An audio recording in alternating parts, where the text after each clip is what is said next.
Shalom, selamat siang buat ibu dosen kami. Tak lupa kami mengucapkan terima kasih karena telah memberikan waktu kepada kami untuk menampilkan hasil makalah kami. Sebelum kami memulai presentasi ini, kami akan memperkenalkan diri terlebih dahulu yang dimulai dari diri saya sendiri. Perkenalkan, nama saya Jelly Sinaga, MPM 2052014,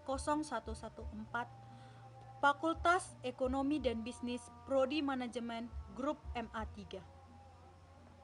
Perkenalkan, nama saya Samuel Pauton Situmorang, NPM 205200131, Fakultas Ekonomi dan Bisnis, Prodi Manajemen, kelas MA3. Shalom, nama saya Apranti Purba, NPM 205200102 dari Fakultas Ekonomi dan Bisnis, Prodi Manajemen, kelas MA3. Perkenalkan, nama saya Eva Putra Jayawarubu, NPM 205200106, Fakultas Ekonomi dan Bisnis, Prodi Manajemen, kelas MA3. Shalom untuk kita semua. Perkenalkan, nama saya Kristanto Hulu, NPM 205200118, Prodi Manajemen, Fakultas Ekonomi dan Bisnis. Terima kasih. Shalom, perkenalkan nama saya Jessica Huta Barat, NPM 205200115, Fakultas Ekonomi dan Bisnis, Prodi Manajemen dari Grup MA3. Terima kasih. Baiklah, kami akan memulai hasil makalah kami yang dimana menjadi judul makalah kami adalah tentang pajak penghasilan. Di sini saya akan menjelaskan tentang pengertian pajak.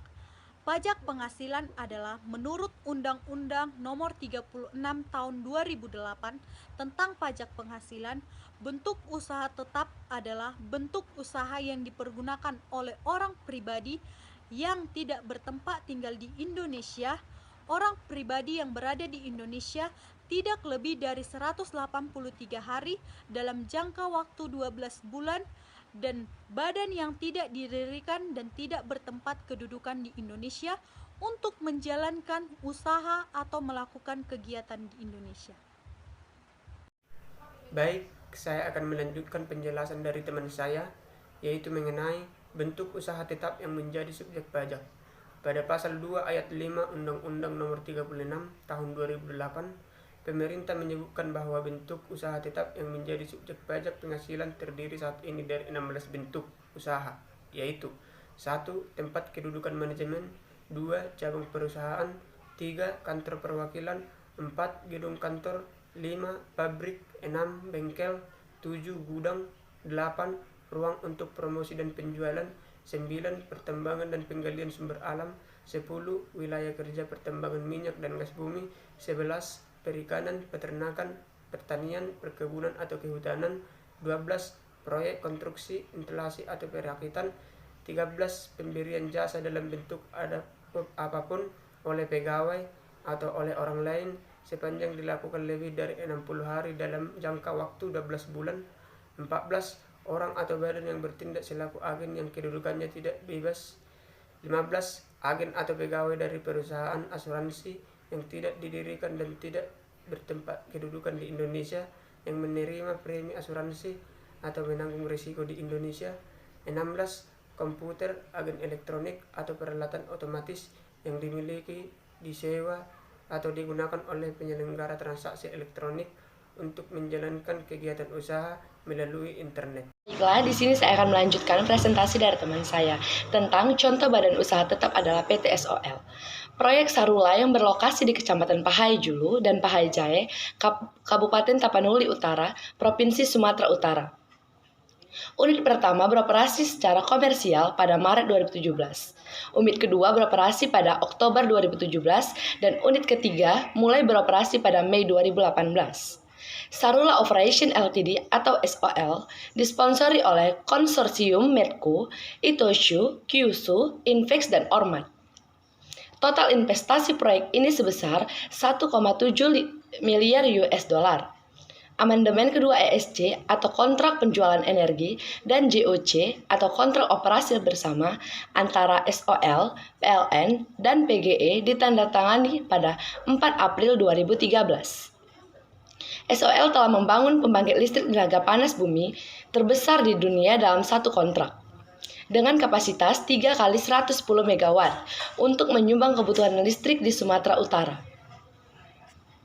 Terus, PT SOL ini disponsori oleh PT Pusat yaitu Inpex Corporation Jepang dan beberapa PT lainnya proyek PLTP yang terletak di wilayah Kabupaten Tapanuli Utara, Provinsi Sumatera Utara akan dikembangkan oleh Konsorsium Sarula Operation Ltd atau SOL.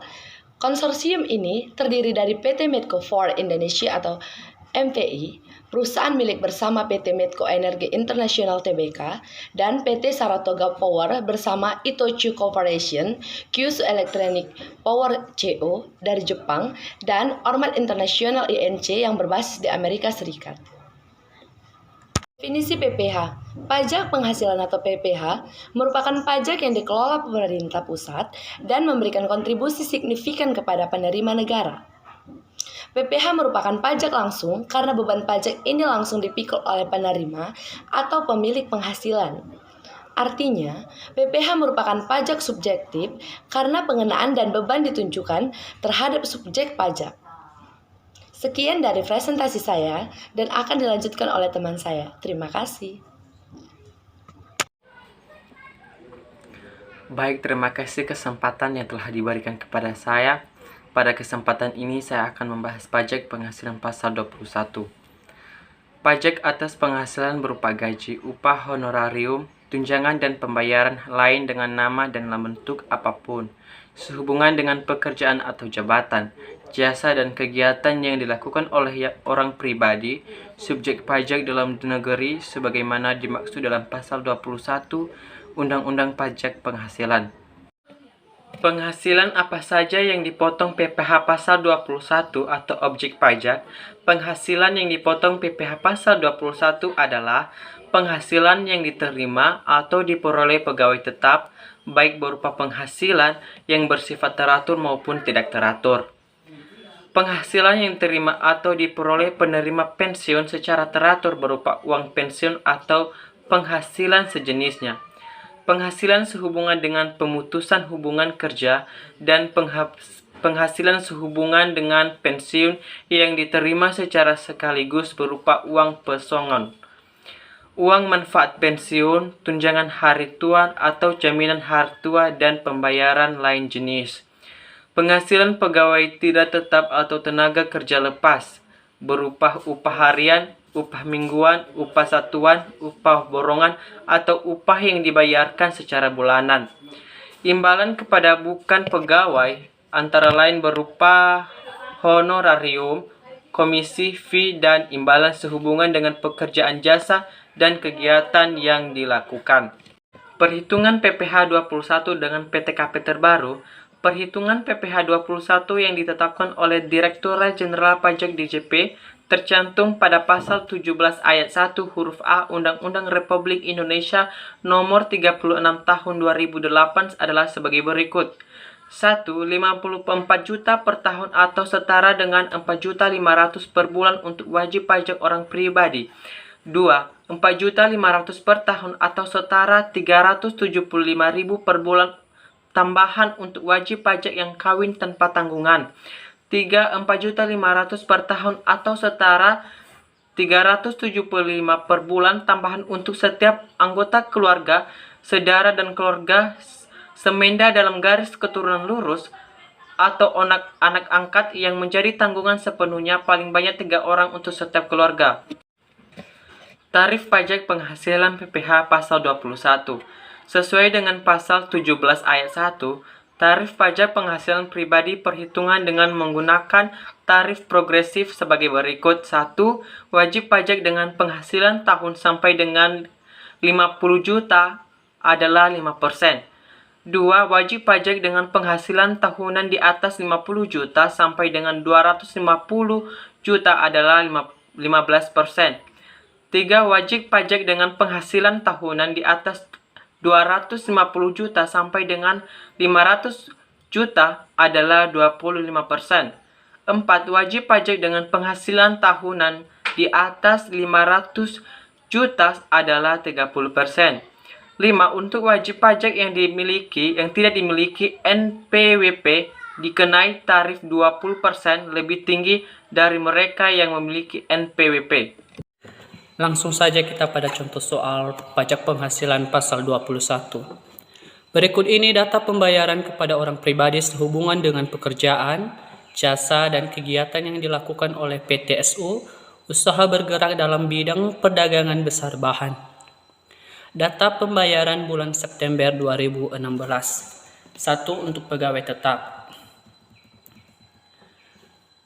Untuk Robert berstatus tidak kawin, gaji pokok 20 juta, tunjangan transportasi 1 juta, tunjangan lain-lain 500.000, mulai bekerja 1 Mei 2014. Untuk Tono berstatus kawin, gaji pokok 6.500.000, tunjangan transportasi 450.000, tunjangan lain-lain 200.000, mulai bekerja 1 bulan Agustus 2016. Untuk Joko berstatus tidak kawin, gaji pokok 6 juta, tunjangan transportasi 400.000, tunjangan lain-lain 250.000, mulai bekerja 1 Maret 2014.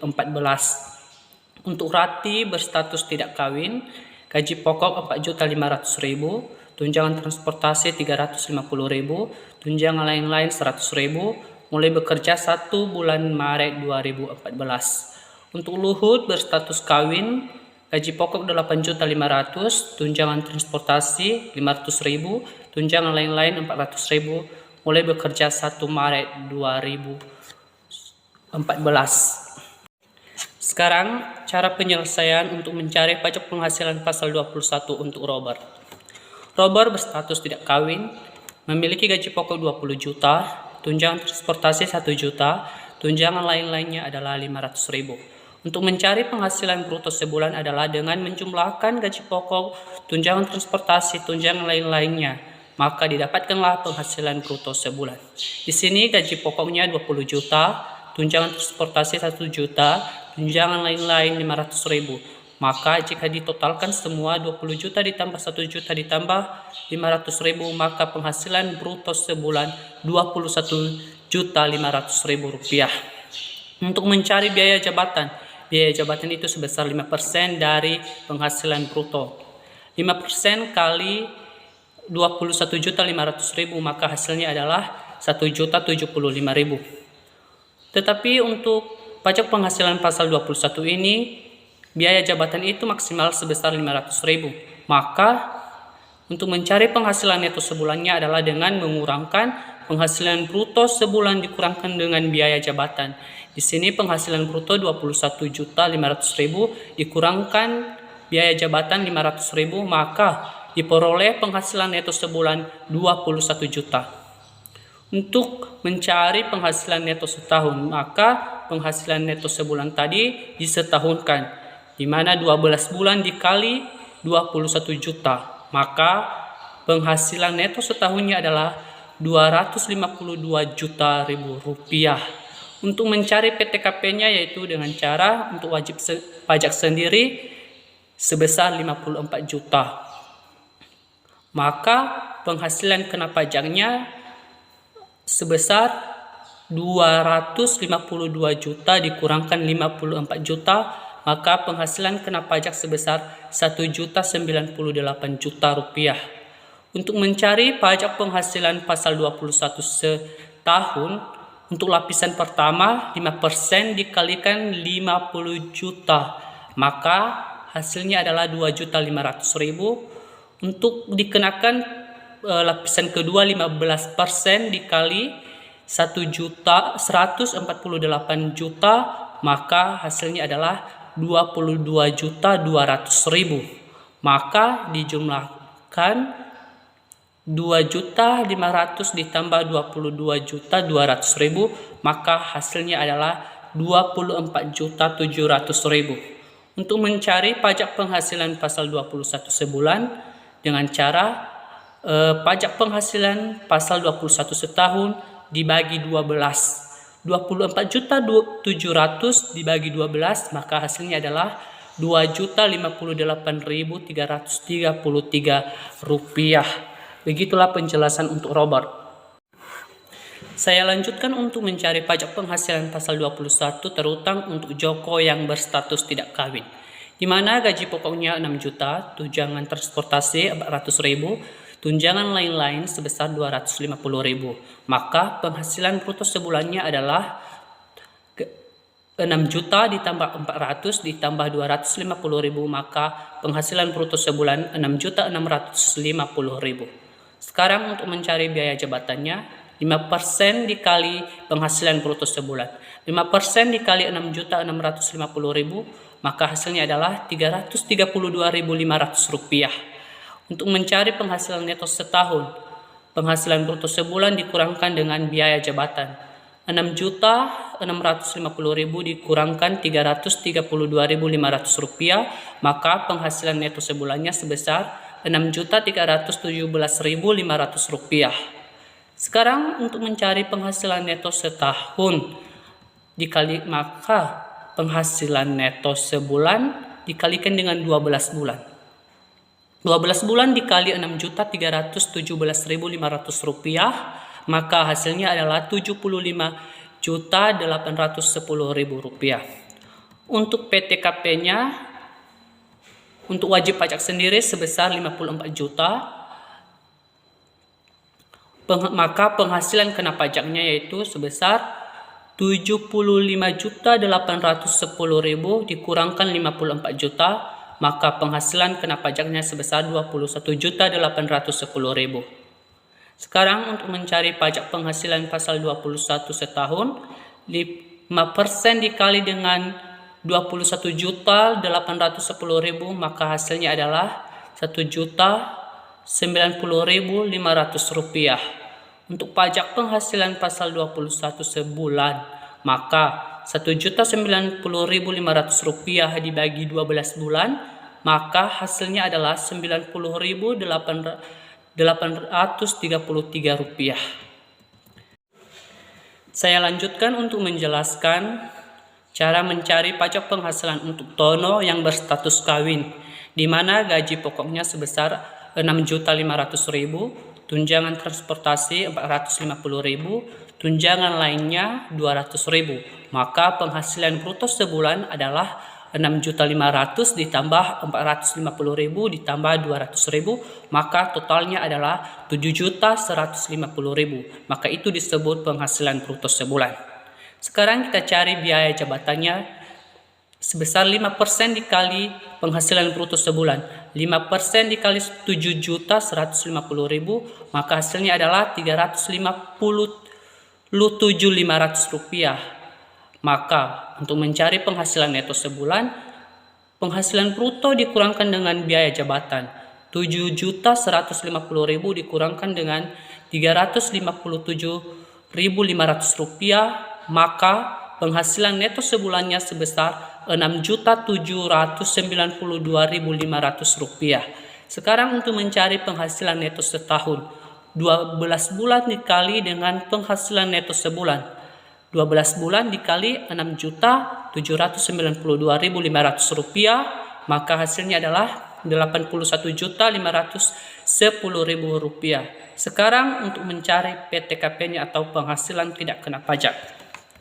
Untuk wajib pajak sendiri ditambah istri, maka hasilnya semua adalah 58.500.000. Sekarang untuk mencari penghasilan kena pajaknya dengan cara penghasilan neto setahun dikurangkan dengan penghasilan tidak kena pajak, maka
Baik, saya akan melanjutkan penjelasan dari teman saya.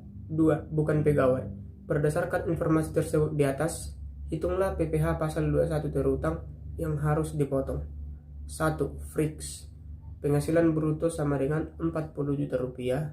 Penghasilan neto 50% dikali 40 juta rupiah sama dengan 20 juta rupiah.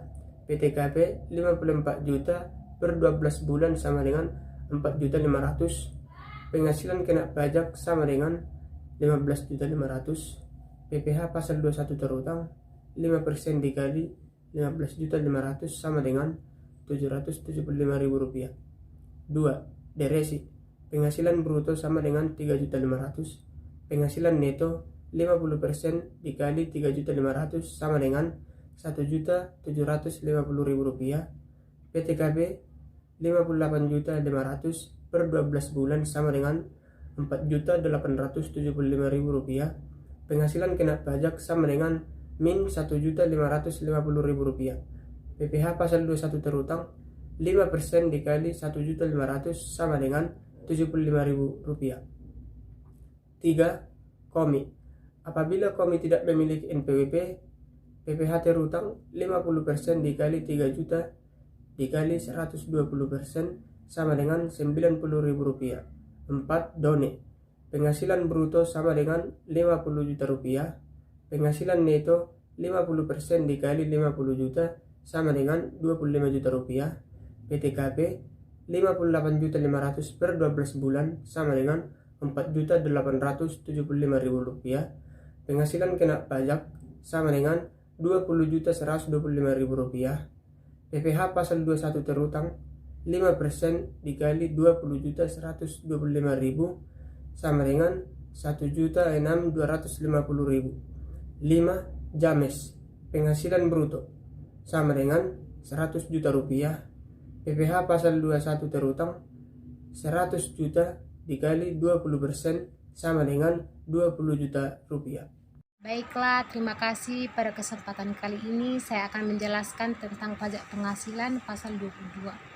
Menurut Undang-Undang Pajak Penghasilan atau PPh nomor 36 tahun 2008, pajak penghasilan pasal 22 adalah bentuk pemotongan atau pemungutan pajak yang dilakukan satu pihak terhadap wajib pajak dan berkaitan dengan kegiatan perdagangan barang. Pemungut PPh pasal 22. Bendahara dan badan-badan yang memungut PPh pasal 22 sebesar 1,5% dari pembelian adalah yang pertama, Bank Devisa dan Direktorat Jenderal Bea dan Cukai atau DJBC atas objek PPh pasal 22 impor barang. Yang kedua, bendahara pemerintah dan kuasa pengguna anggaran atau KPA sebagai pemungut pajak pada pemerintahan pusat, pemerintahan daerah, instansi atau lembaga pemerintah dan lembaga-lembaga negara lainnya berkenaan dengan pembayaran atas pembelian barang.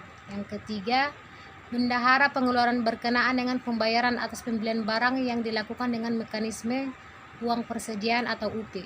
Yang keempat, kuasa pengguna anggaran atau KPA atau pejabat penerbit surat perintah membayar yang diberikan delegasi oleh kuasa pengguna anggaran atau KPA berkenaan dengan pembayaran atas pembelian barang kepada pihak ketiga yang dilakukan dengan mekanisme pembayaran langsung atau LS. Yang kelima, badan usaha milik negara atau BUMN, yaitu badan usaha yang seluruh atau sebagian besar modalnya dimiliki oleh negara melalui penyertaan serta langsung yang berasal dari kekayaan negara yang dipisahkan. Contoh perhitungan PPh 22. Soal yang pertama, PT PN atau BUMN melakukan transaksi pembelian sebagai berikut. Yang pertama, pada tanggal 10 bulan 9 2016 melakukan pembelian alat tulis kantor senilai 22 juta, sudah termasuk PPN dan tidak memiliki NPWP. Yang kedua, tanggal 15 bulan 9 2016 melakukan pembelian mesin dari PT Mesinta senilai 660 juta, sudah termasuk PPN. Yang penyelesaiannya adalah yang pertama tadi usaha dagang Andinova dan sudah yang jika termasuk PPN, yaitu pembelian alat tulisnya tadi adalah sebesar 22 juta, maka harga jual atau DPP-nya adalah sebesar 22 juta dikali 100 per 110 dikali 10%, maka dapatlah hasilnya 2 juta rupiah. Dan tidak memiliki NPWP, maka PPh pasal 22 terutangnya adalah 22 juta dikali 100 per 110 dikali 10% dikali 200%, maka PPh 22 terutangnya adalah sebesar 4 juta. Yang kedua adalah PT Mesinta yang melakukan pembelian mesin tadi sebesar 660 juta, maka harga jual DPP-nya 660 juta dikali 100 per 110, dapatlah hasilnya 600 juta. Maka PPh 22 terutangnya adalah sebesar 600 juta dikali 0,45% sama dengan 2.700.000. Contoh yang kedua adalah PT HSJ atau Pabrik Kelapa Sawit yang melakukan transaksi pembelian sebagai berikut. Yang pertama pada tanggal 15 bulan 9 2016 melakukan pembelian tanda buah segar atau TBS senilai 250 juta dari pedagang pengumpulan bernama Tuan Sutarjo yang belum memiliki NPWP. Yang kedua pada tanggal 18 bulan 9 2016 melakukan pembelian tanda buah segar atau TBS senilai 330 juta sudah termasuk PPN di dalam PT KBN. Maka penyelesaiannya adalah yang pertama dari Tuan Sutarjo tadi, tanda buah segar atau TBS-nya tadi sebesar 250 juta. Maka PPh pasal 22 terutangnya adalah 250 juta dikali 0,25% dikali 200% adalah 1.250.000. Yang PT KBN yang melakukan pembelian tanda buah segar tadi sebesar 330 juta, maka harga jual atau DPP sebesar 330 juta dikali 100 per 110, maka dapatlah hasilnya 300 juta.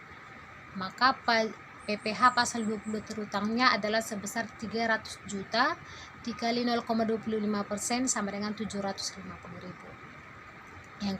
Contoh yang ketiga adalah PT BKS atau Industri Baja yang melakukan penjualan sebagai berikut. Yang pertama pada tanggal 23 bulan 9 2016 melakukan penjualan baja kepada VCAT dengan nilai transaksi sebesar 330 juta, sudah termasuk PPN di dalamnya.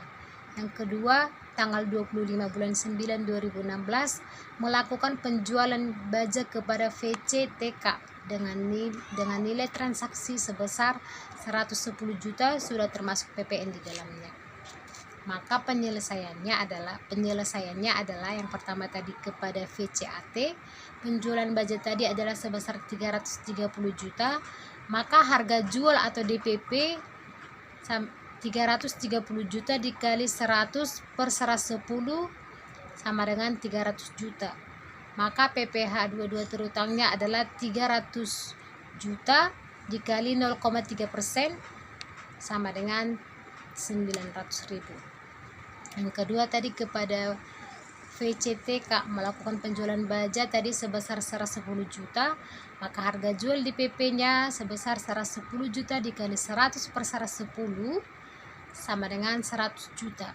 Maka PPh 22 terutangnya 100 juta dikali 0,3%, maka dapatlah PPh 22 terutangnya sebesar 300.000. Yang keempat adalah PTPI atau produsen BBM yang melakukan transaksi pembelian BBM dan oli sebagai berikut.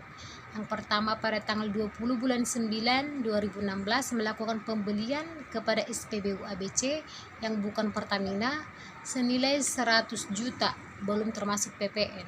Pada tanggal 23 bulan 9 2016 melakukan penjualan oli kepada PT JW senilai 110 juta, sudah termasuk PPN. Yang pertama tadi SPBU ABC yang belum termasuk PPN, maka penyelesaiannya adalah penjualan kepada SPBU ABC-nya tadi 100 juta, maka PPH pasal 22 terutangnya adalah sebesar 100 juta dikali 0,3% sama dengan 300.000. Yang kedua ada PTJW. Penjualan oli kepada PTJW adalah sebesar 110 juta. Harga jual DPP sebesar 110 juta dikali 100 per 110. Maka harga jual DPP-nya 100 juta.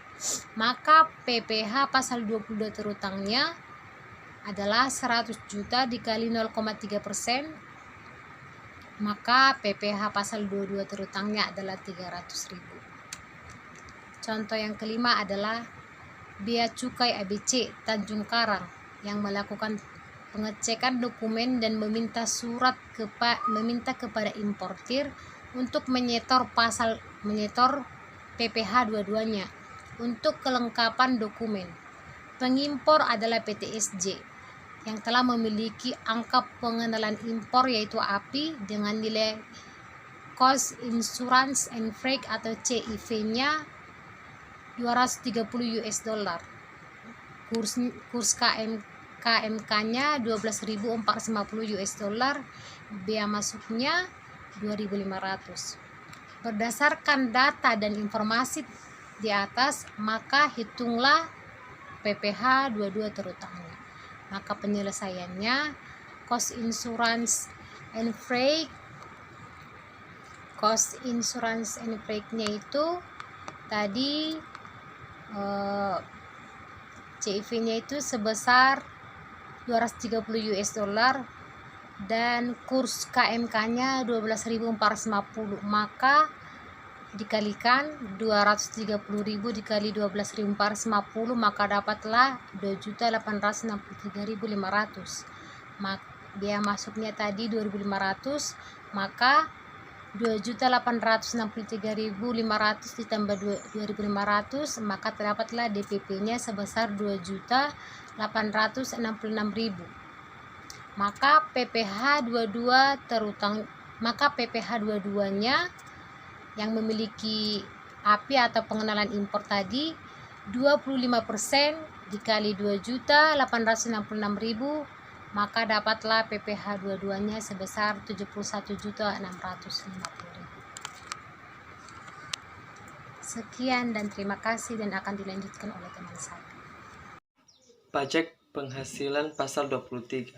Pemotongan pajak atas penghasilan yang diterima atau diperoleh WPDN dan BUT yang berasal dari modal, penyerahan jasa atau penyelenggaraan kegiatan selain yang telah dipotong. Pajak sebagaimana dimaksud dalam pasal 21 yang dibayarkan atau terutang oleh badan pemerintah atau subjek pajak DN, penyelenggara kegiatan BUT atau perwakilan perusahaan luar negeri lainnya. Pemotong PPH pasal 23, 1. Badan pemerintah, 2. Subjek pajak badan dalam negeri, 3. Penyelenggaraan kegiatan, 4. BUT, 5. Perwakilan perusahaan luar negeri lainnya, 6. Orang pribadi sebagai WPDN yang telah mendapat penunjukan dari Dirjen Pajak untuk memotong pajak PPH pasal 23 yang meliputi akuntan, arsitek, notaris, PPAT, kecuali PPAT tersebut adalah camat, pengacara, konsultan yang melakukan pekerjaan bebas, OP yang menjalankan usaha yang menyelenggarakan pembukaan, tarif, dan objek pemotongan. 1. 15% dari jumlah bruto atas penghasilan. A. Dividen. B. Bunga, termasuk premium, diskonto, dan imbalan sehubungan dengan jaminan pengembalian utang. C. Royalti. D. Hadiah dan penghargaan selain yang telah dipotong dalam pasal 21. Hadiah dan penghargaan yang dipotong PPH pasal 21 adalah hadiah dan penghargaan dalam bentuk apapun yang diterima WPOP berkenaan dengan suatu kegiatan yang diselenggarakan, misalnya kegiatan olahraga, kesenian, dan lain-lain. 2% dari perkiraan penghasilan neto atau penghasilan berupa A. Sewa dan penghasilan lain sehubungan dengan penggunaan harta tidak termasuk sewa tanah atau bangunan. B. Imbalan sehubungan dengan jasa teknik, jasa manajemen, jasa konstruksi, jasa konsultan, dan jasa lain selain yang telah dipotong pajak sebagaimana dimaksud dalam pasal 21. 3. Dalam hal WP yang menerima atau memperoleh penghasilan seperti pada butir 1 dan 2 tidak memiliki NPWP, besarnya tarif pemotongan lebih tinggi 100% dibandingkan dengan tarif yang telah ditetapkan. Baik, sini saya akan menjelaskan kembali bagaimana cara mencari pajak penghasilan pasal 23 terutang. Langsung saja pada contoh soalnya. PT RS bergerak dalam bidang usaha perdagangan besar peralatan rumah tangga. Pada bulan September 2016 melakukan transaksi yang di dalamnya harus dilakukan pemotongan PPh pasal 23. Adapun transaksi tersebut adalah sebagai berikut. 1. Untuk bunga. A. Tanggal 3 September bagian keuangan membayar bunga pinjaman kepada PT Aceh sebesar 100 juta. B. Tanggal 20 September 2016 bagian keuangan membayar bunga pinjaman kepada Bank Aceh atau usaha perbankan sebesar 250 juta. Maka untuk mencari PPh pasal 23 terutangnya adalah untuk bagian A penghasilan brutonya sebesar 100 juta, maka PPh pasal 23 terutang 15% dikali penghasilan bruto atau 100 juta, maka hasilnya adalah 15 juta. Begitulah cara menyelesaikan bagian A. Untuk bagian B, penghasilan bruto sebesar 250 juta. Maka untuk mencari PPh pasal 23 terutang 15% dikali 250 juta, maka hasilnya adalah 37.500.000 rupiah. Kita masuk pada soal nomor 2 untuk dividen. Tanggal 5 September 2016 bagian keuangan membayar dividen sebesar 100 M bukan bersumber dari cadangan laba ditahan kepada pemegang saham. A. PTMJ persentase modal disetor 35%, dividen diterima sebesar 350 juta. B. PTHK persentase modal disetor sebesar 20%. Dividen diterima sebesar 200 juta. Maka untuk penyelesaian bagian A, penghasilan bruto sebesar 350 juta. Maka PPh pasal 23 terutang 15% dikali 350 juta, maka hasilnya adalah 52.500.000 rupiah. Untuk bagian B, penghasilan bruto sebesar 200 juta. Maka PPh pasal 23 terutangnya adalah 15% dikali 200 juta. Maka hasilnya adalah 30 juta. Selanjutnya saya akan menjelaskan bagaimana mencari pajak penghasilan pasal 23 terutang untuk sewa ya. A. Tanggal 10 September 2016 mesin dan dibayarkan pada hari yang sama sebesar 20 juta untuk pemakaian selama 10 hari dari PT GM.